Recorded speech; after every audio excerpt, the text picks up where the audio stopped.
Hello, good afternoon. Good afternoon, LinkedIn. Good afternoon, YouTube. Welcome to another episode of Unleash Your Green Gorilla, this series of lives where I share, some thoughts around sustainability. And I promised that this month I was going to be dedicated to careers in sustainability, given the market, given the difficulties. I'm Virginia Cinquemani. I'm the director and founder of Green Gorilla Consultants Ltd, which is a coaching and training company dedicated to sustainability professionals. And today, I'm delighted to have with me Catherine Bunting, who is going to introduce herself. Hi everyone, my name's Catherine. I run a recruitment business called Hill & Jago Recruitment, and we specialise within roles in the environmental sector, typically environmental consultancy, and generally at a senior level and upwards. So we get involved in whenever you see construction projects, new infrastructure and so on, and an environmental impact assessment is required. We provide the experts who put the input into that environmental impact assessment and help manage the project through to its completion. Brilliant. Thank you so much, Catherine, for joining me today. And the reason why I invited Catherine is because I wanted a different perspective on the job market at the moment. We got some very nice questions that came through from the public, but we also have prepared something which hopefully will cover a lot of your doubts, but do not refrain from asking your questions in the chat box, and we will try and answer as many as we can during these half an hour or so. Okay. So, Catherine, let's start with the general perception, that in spite of all the efforts, especially in the UK, to maintain jobs, to support the furlough with the furlough scheme and all of that, it seems like the job market for sustainability and environmental jobs has actually shrunk. Lots of people have been made redundant in spite of all of that. What is your view of this? Is that true? How do you see the situation at the moment? Yeah, it's a very mixed picture, isn't it? When we look at it, areas like anything linked to recreation and leisure, retail, those areas are really challenged, which has squeezed, I think, over the past 2 or 3 years, environmentally friendly products and kind of the vegan revolution in food supply and all those things. They've really been squeezed over the past, 6 to 9 months. And it's been really challenging for them. I'd like to think that there's the opportunity for them to bounce back. And I think they will, because there's so much passion in that whole sector. But I see those as the main areas.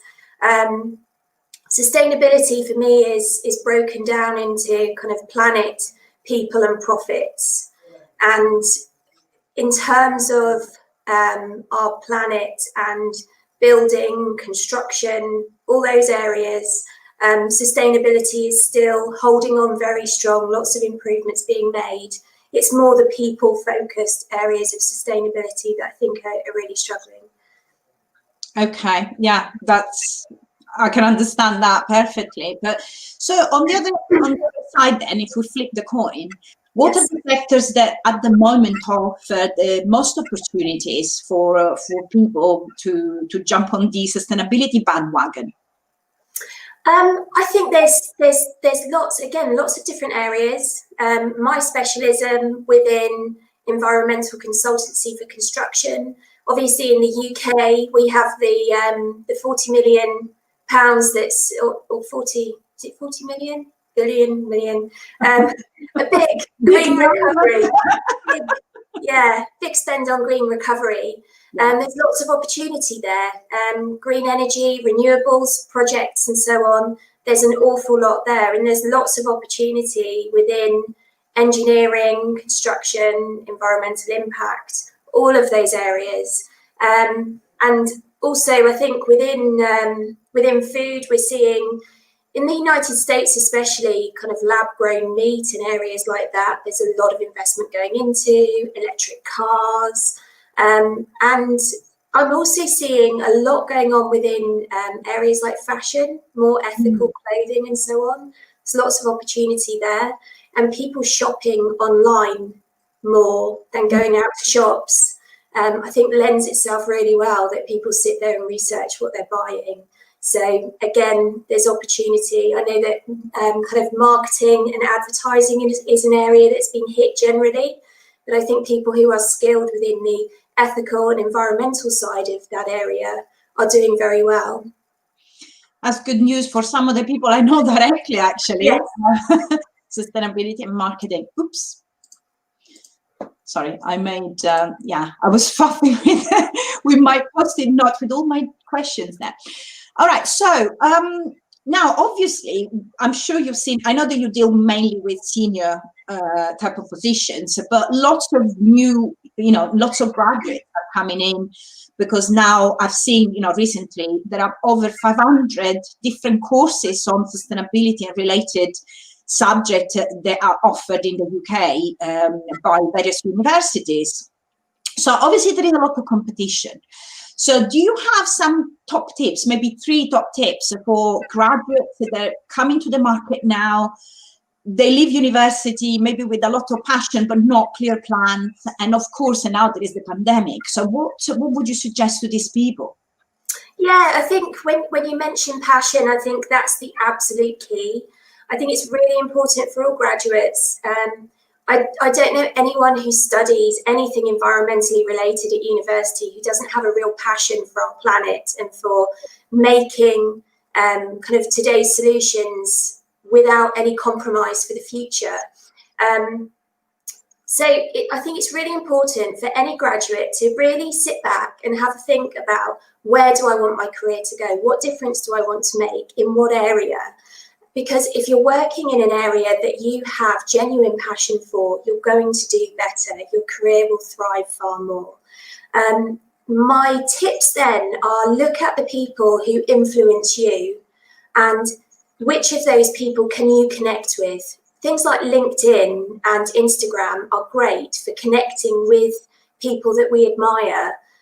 Connect with them, follow what they're doing, and contact those people directly.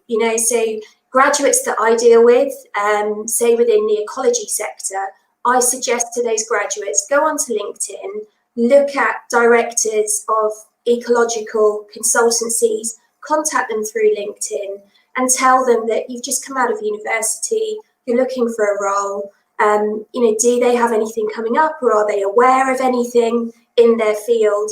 And those people are generally really pleased to find a graduate who's really proactive and pushing themselves forward. Because, in areas such as consultancy, those soft skills of being confident to approach people and ask open questions are so important. And that's something that you can prove yourself very easily while you're at home. That's really good question. Well, sorry, really good comment also, because this is what we advocate at Green Gorilla, of course, offering soft skill courses in the, as a main line of business, because technical knowledge is important. But what I always say is, okay, you have the same technical knowledge as another 30 people that were in your class, perhaps. What makes you different? Yes. And often when you don't have a lot of experience, it comes down to what you just said: passion, proactivity, showing that you really care. Do you think it makes a huge difference, for example, to volunteer or, that sort of thing?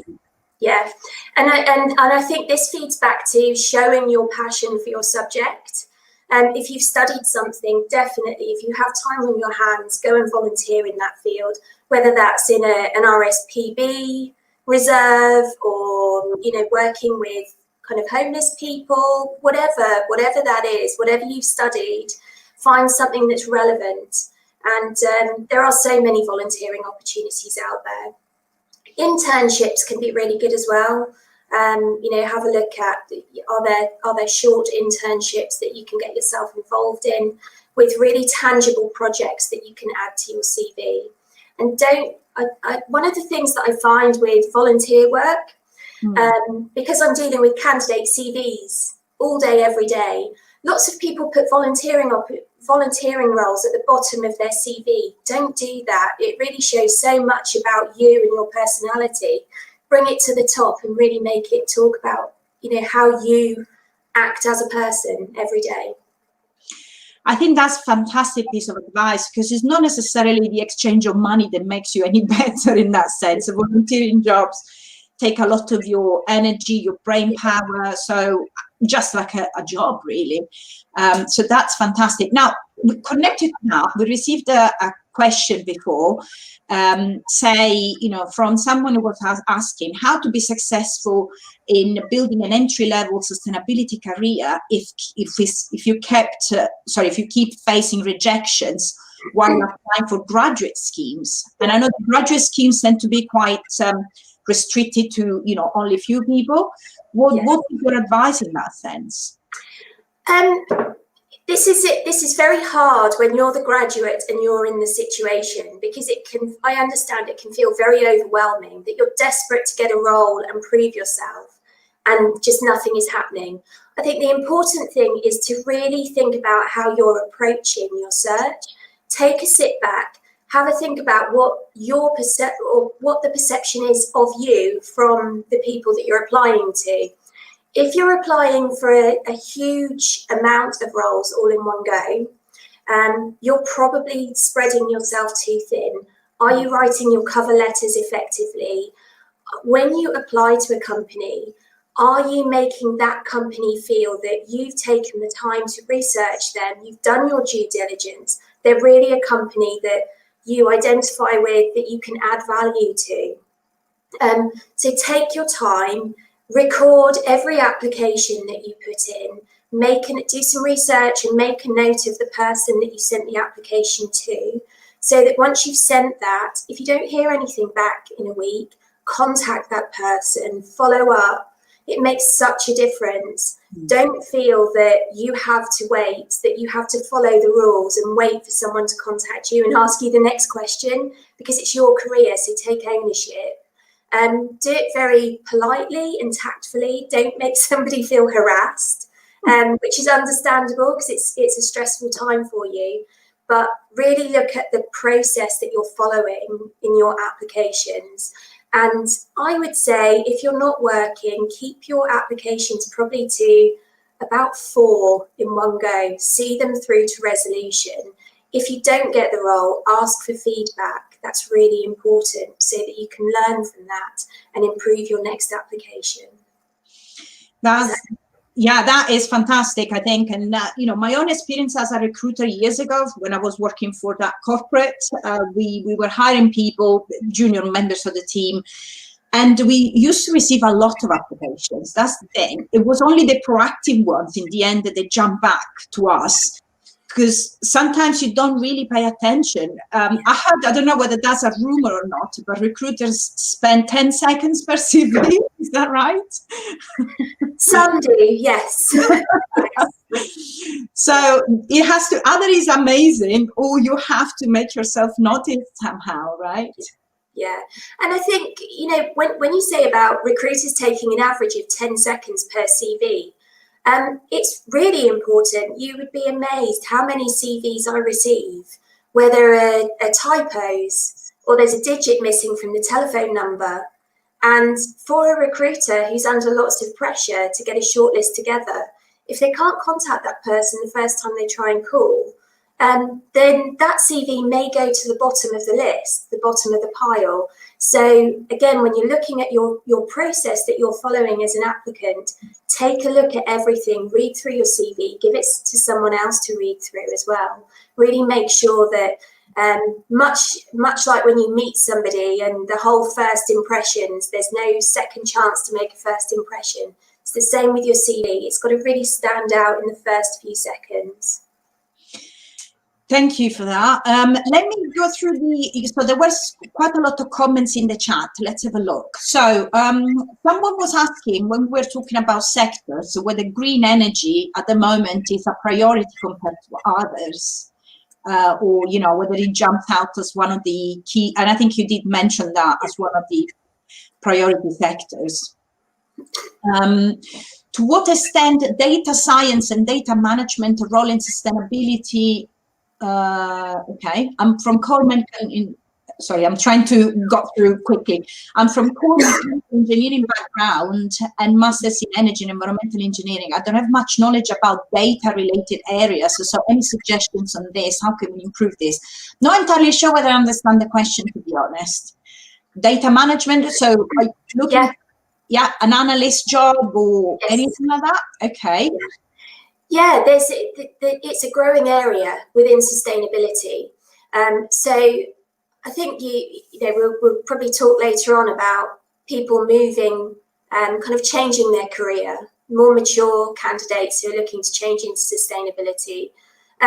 Sustainability isn't just about trees and fields and wildlife and things. It's about the everyday things that we all do, we all need to use. So anything data related, data science, finance, all of those areas, there are more sustainable ways to do those things.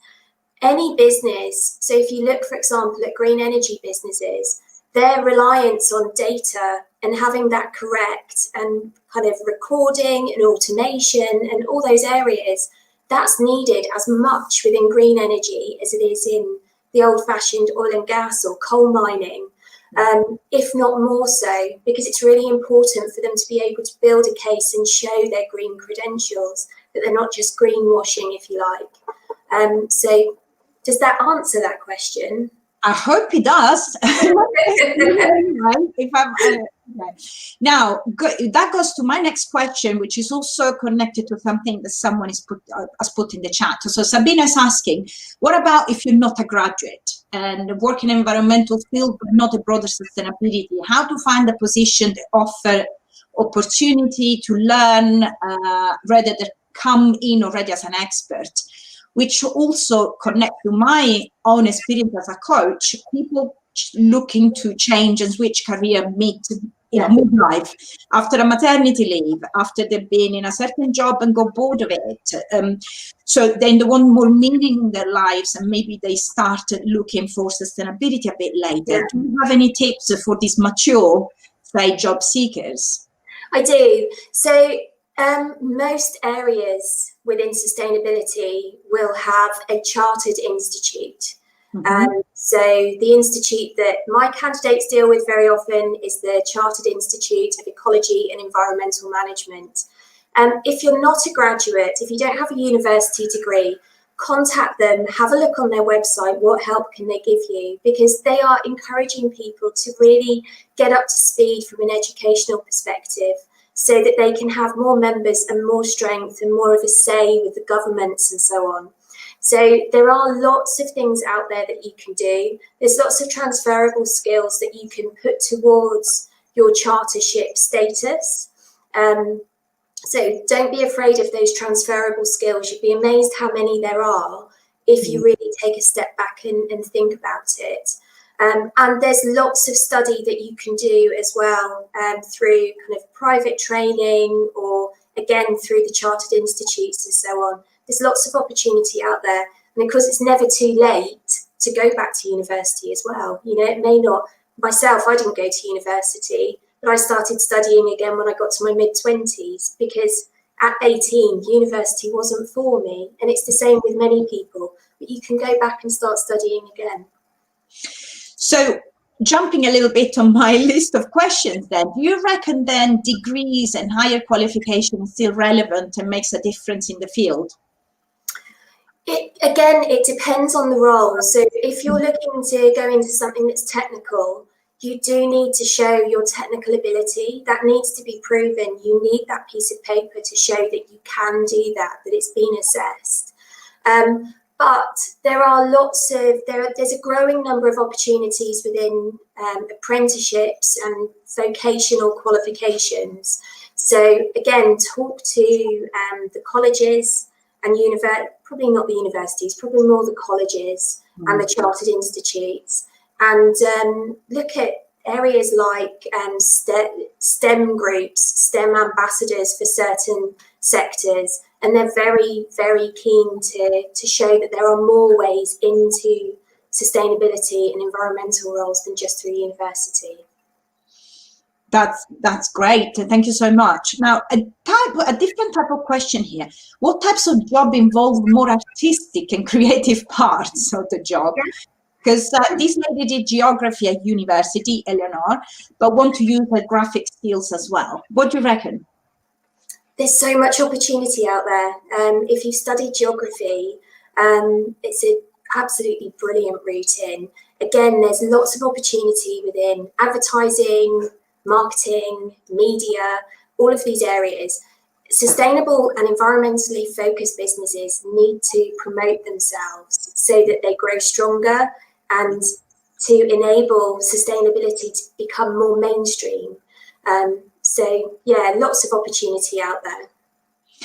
And someone is just suggesting, Jaime is just suggesting sustainability policy, which I think is also a growing sector, isn't it? Yes, yeah. It's one of the shortage areas, actually, definitely within the UK, looking at kind of social impact of definitely within developments. So if we're looking, for example, at a solar farm, we know that solar energy is far more sustainable than oil and gas and fossil fuels.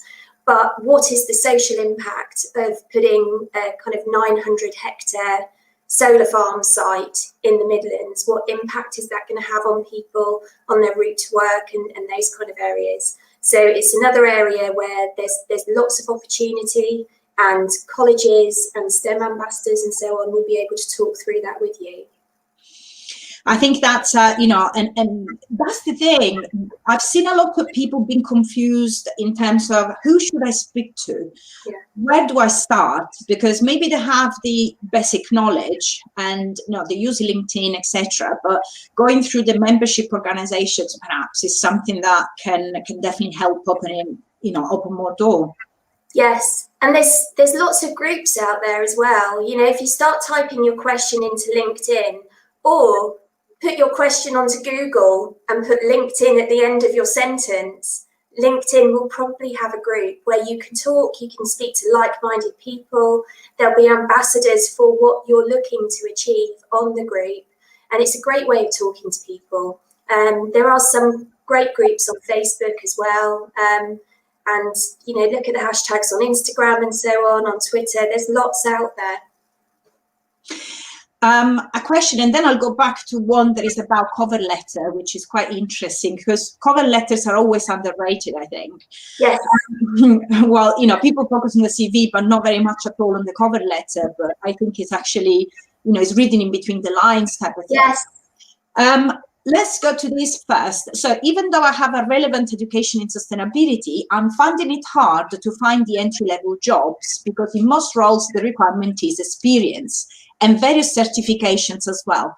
So she's asking, any suggestions he was asking, any suggestion on certificates which can add value to our profile?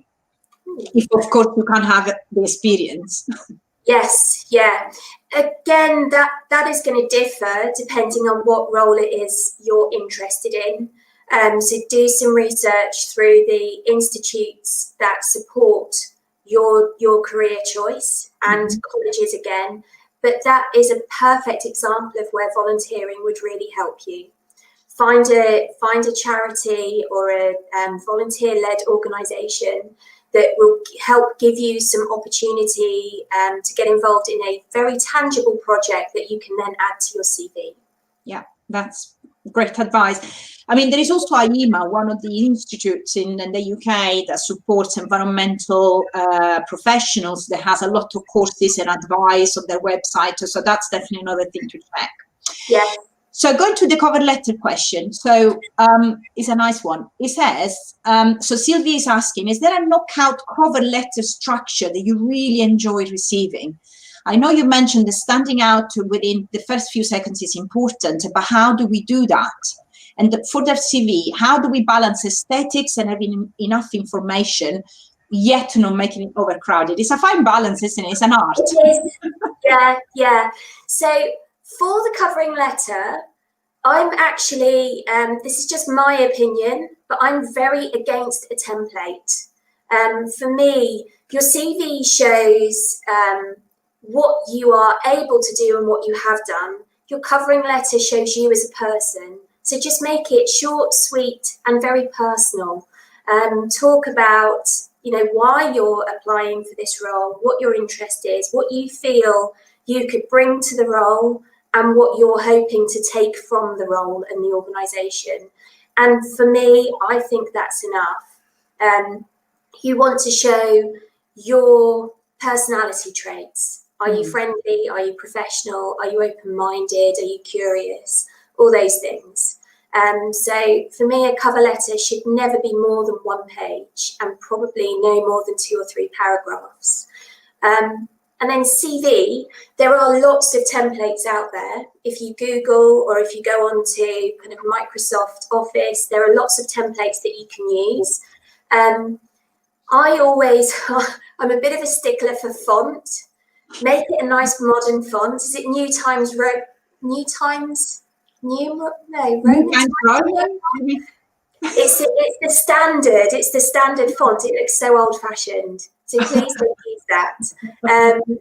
Look at Arial or Calibri or something that's nice and rounded and modern looking. And over the past kind of 5 years or so, infographics have become so important in our corporate lives. So where you have the opportunity, use an icon for a phone to put your phone number beside and things like that. It just makes it look more interesting, that you've put a little bit more thought into it. You don't need to overdo the formatting, but just have a think. If you were receiving a marketing leaflet through your door, you would want to see something attractive that someone's put some effort into. So do the same with your CV. Now, this is a personal question because I have my own opinion on this, but photo yes or photo no? Like profile photo. Oh, I prefer not on the CV, but on your LinkedIn profile, yes. And not a silly, crazy one and not a night out. Just a nice profile picture. Maybe smiling, but not too crazy.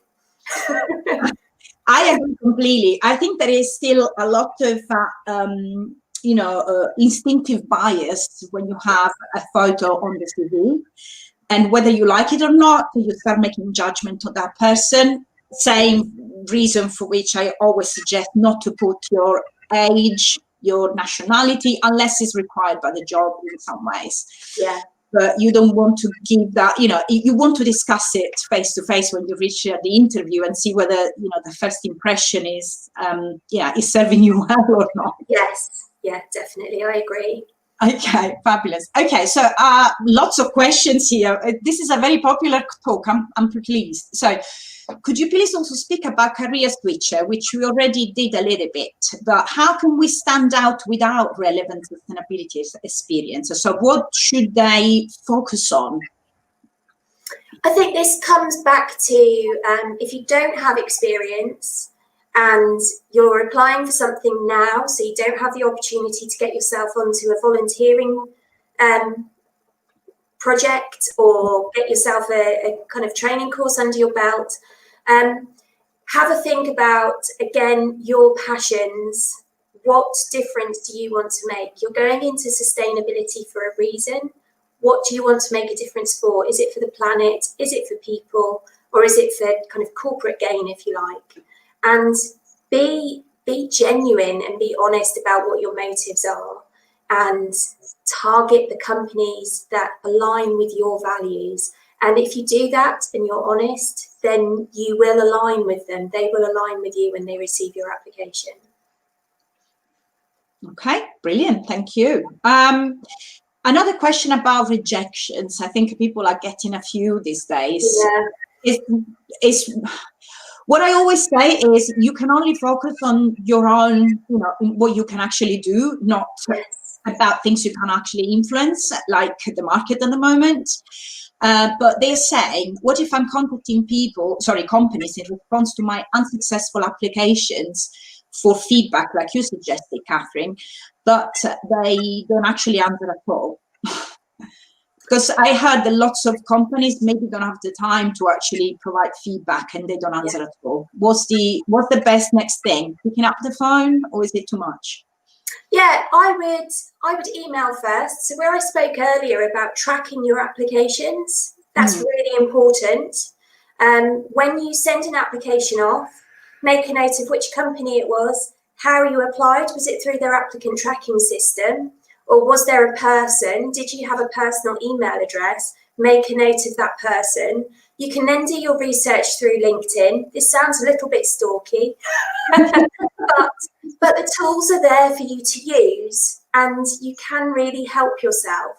So find out who is the decision maker, who's the recruiter or HR person, contact them. So probably start with an email, make a note of when you emailed them.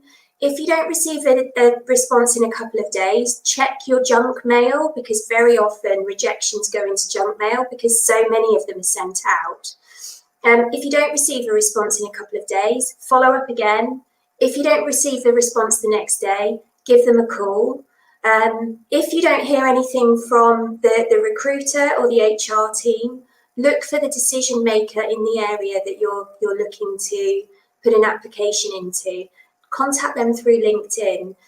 It's very easy. Most people are on LinkedIn now. Send them a LinkedIn request, which is slightly personalized. Always, when you send a LinkedIn request, address the person, say, hi, I'm blah, blah, blah.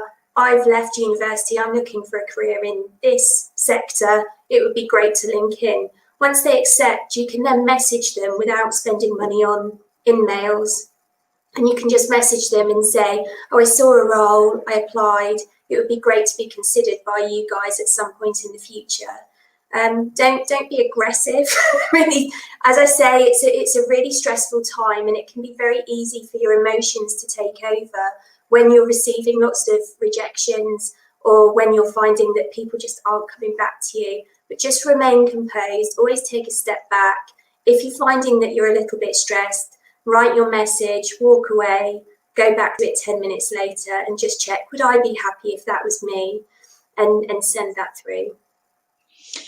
Yeah, I think that's, and it's going back to being proactive, isn't it? Yes, it is. Out of hundreds of applications, maybe half-hearted applications that they receive, they're going to have to pay attention to something that is a bit more thought through, or to someone that is really so interested to actually come back to it. Yes, and if I could just say as well, another really good question: if you receive a rejection, or if you don't receive a rejection, if the time has gone past and you think there's no way they're going to look at me for this role, they've already made their decisions, contact them anyway and just say, I sent an application through. I assume I wasn't successful this time, but it would really help me to understand what I could do to be more successful with a company like yours in the future. And again, that shows not only that you're proactive, but also that you're very open-minded and you're committed to developing yourself, which is a great trait for any company. Yeah, the other thing that I suggest sometimes, which is maybe outside of applications and that sort of thing, is to get in touch and contact. I think you were suggesting that at the beginning, with people that you admire and they're really doing good job, good work and great work in the area that you want, and maybe ask for advice. Because especially more senior people are actually quite happy to share their wisdom and give back. And that, you never know, there might be an entry point in their companies just because you asked. Yes.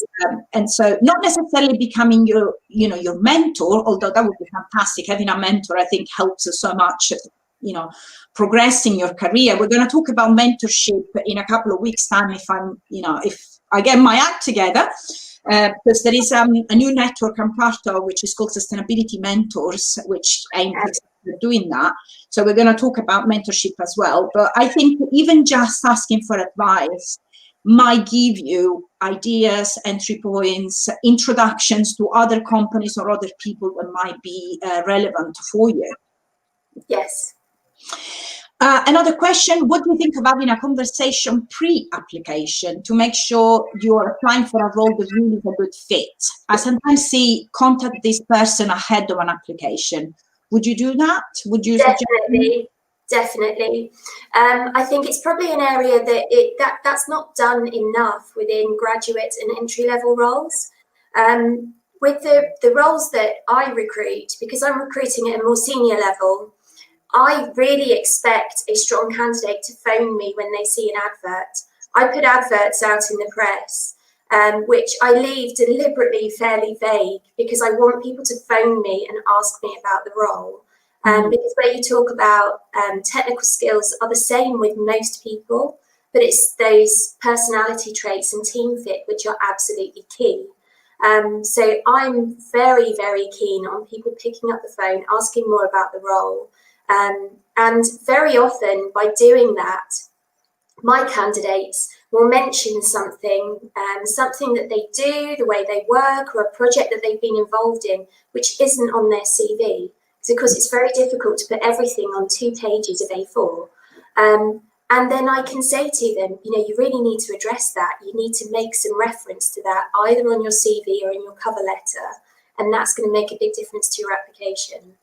So, yes. I wanted to ask you, and in the meantime, maybe another 5 minutes and then we close. So if you have any more questions, guys, please pop them in the chat now. I have one thing that for me made a difference in my own professional life, but also I've seen them in the people I've coached and I've been coaching, is focusing on your strengths instead of on your weaknesses. Yes.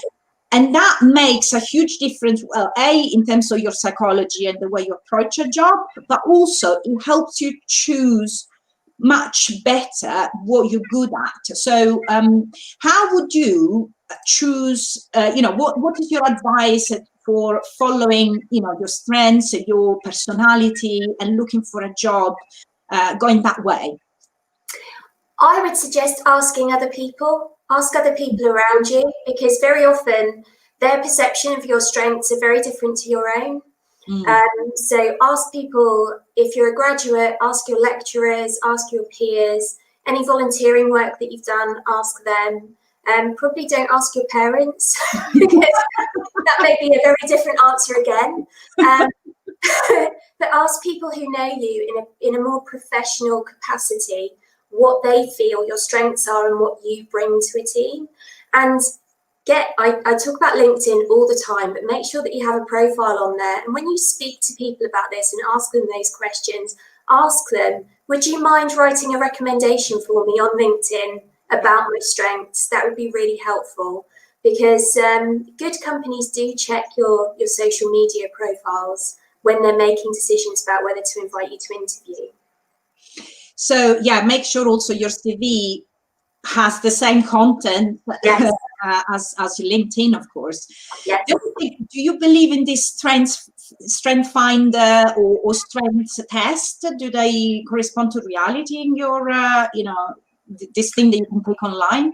In terms of kind of psychometric tests and that kind of thing, yes, they can do. I think it's really important when you do those tests to get some advice before you take them.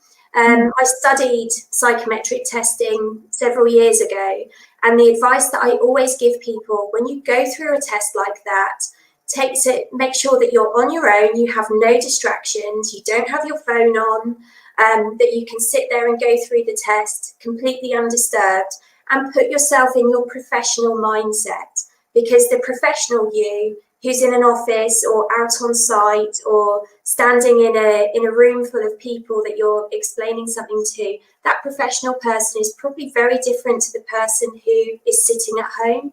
So get yourself in that professional mindset to take your test, and your results will be far truer. For me, it was a moment of truth when I did a Gallup Strength Finder test. Not that I didn't know what I was strong with, but then I was like, these 5 things that define me. I was like, yeah, that's why I'm a learner. So that's why I'm always, looking to read more, and you know what I mean. And from then on, actually, I saw how my career was focused more on my strengths than on my weaknesses, which was hugely helpful personally. So, yeah. 3 great questions, and I think, oh my God, this is fantastic. So Very quickly, I'm a more mature person, 55 plus. I've just sat my AIMA foundation course and about to study for the certificate. Well done, you. Wow, that is amazing. You know, starting again at that age. I'm going to be seriously considered for roles, or am I too old? No, you're not too old. You're never too old. And I would say that companies who look at your age and make a decision based on that, they're not the companies you want to work with anyway. I know it's easy to say if you're kind of not out of work at the moment, but it's really important that you work somewhere where you are genuinely appreciated and people are on the same wavelength as you. So at 55, you've shown that you've got the wherewithal to go out and retrain in something different. Take on board what you've learned through your career, what's worked for you, what hasn't worked for you. How do you want to, all of us in sustainability, we all want to change the world somehow. How do you want to change the world? And with the skill set that you already have, pre your new qualifications, how can you do that? And ask some advice, go to some mentors or to people that you admire within the field you want to work within, and pick up the phone and talk to them or message them through LinkedIn or whatever. But start talking to some people and just sound out how you can promote yourself within the field that you want to work within now. Brilliant. I love this question because I've been asked the same, and I think the jury's still out on this. But do you know, open to work green band, is it a yes or is it a no on LinkedIn? I think it's a good feature. I get a little bit cross because there's lots of people who are using it while they're still in employment. Oh. I've come across that quite a lot. So I think it's being misused by some people, but I think it's really good. Most recruiters nowadays, definitely within technical fields, use LinkedIn over most other medium. So yeah, make it obvious. But don't just rely on the profile frame. Get out there, get involved in content that's on LinkedIn every day, that's within your field. Start commenting on things, ask questions, and promote yourself. Use it as an area to get to know people. Because I've heard some people saying, "Oh, a recruiter told me I look desperate if I put the right." No, I think there are big cultural differences. Actually, I have a friend in Germany who lost her job through the first lockdowns for COVID, and I said to her, you know, have you put on your LinkedIn profile that you're actively seeking a role? No, I can't do that. I'd be so ashamed. And I think that different cultures, different countries, different cultures within different countries, there is a view that it's desperate, and I can understand that. But I guess a lot of that is being true to yourself. Again, remaining genuine as who you are. But if you are seeking a role and you don't put on LinkedIn that you are seeking a role, no one will know. Absolutely true. Absolutely true. I was asked for a biography last week. Never done one before. Do I use information from my LinkedIn and CV to create this? I'd say so, yeah. Yes. Yeah. Yeah. So just highlights of your career, you know, the few things you can put in a paragraph, basically, the yes. highlights. Okay. I can't see any more questions. Anything else that you can think of that we haven't talked about, Catherine, until this point? It's such a big subject. I love talking about it, but I'll stop. I'm open to any questions afterwards. So yeah, I'm sure, I mean, there is a lot, you know. You're right. I mean, it's a huge subject. We've been talking for 45 minutes, and we have some questions as well from. I would like to summarize. So one thing is definitely be proactive. Yes. Connect to people, talk to people, pick up the phone, use LinkedIn as a tool to connect to others. engage. But also one thing that we haven't really touched upon is building your online persona. So using your LinkedIn profile to share what you think about the world, and obviously, you know, in a professional way, because that helps, I think, you know, building up your personal brand, as we call it these days, doesn't it? Yes, yeah, definitely. And then what else did we say? So yeah, basically the market is a bit difficult, but just focus on what you're good at, what you really want to do. Maybe we didn't say that, but make a short list of the companies that you would like to work for, perhaps connect to people, you know, on LinkedIn that work for those companies, perhaps ask for advice, if not necessarily straight for a job, if you don't want to do that. What else can we say to sum up? Put up into work. Yeah, be true to yourself. You know, really think about what's going to make you happy long term. It can be a scary time when you're looking for a new role. Really scary for graduates. It's a dreadful year for graduates this year. But be true to yourself. Do something that you're going to enjoy, and that's going to add value to your career. Because we're at work for a long time in our lives. It's important to be happy. Yeah, and yeah, absolutely. So if you can't work at the moment in the field you like, then add volunteering opportunities to beef up your CV, to learn more, to contribute as well, because that's a beautiful thing in itself. So yeah. So guys, Catherine, it's been such a pleasure. Thank you so much for joining me today. And if I do get any more questions, which I can see I got 6 private messages, so probably there will be more.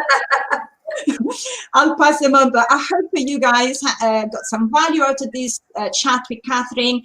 Thank you so much for your time, and I will see you next time. Thank you very much, Virginia. Bye-bye. Yes. Bye.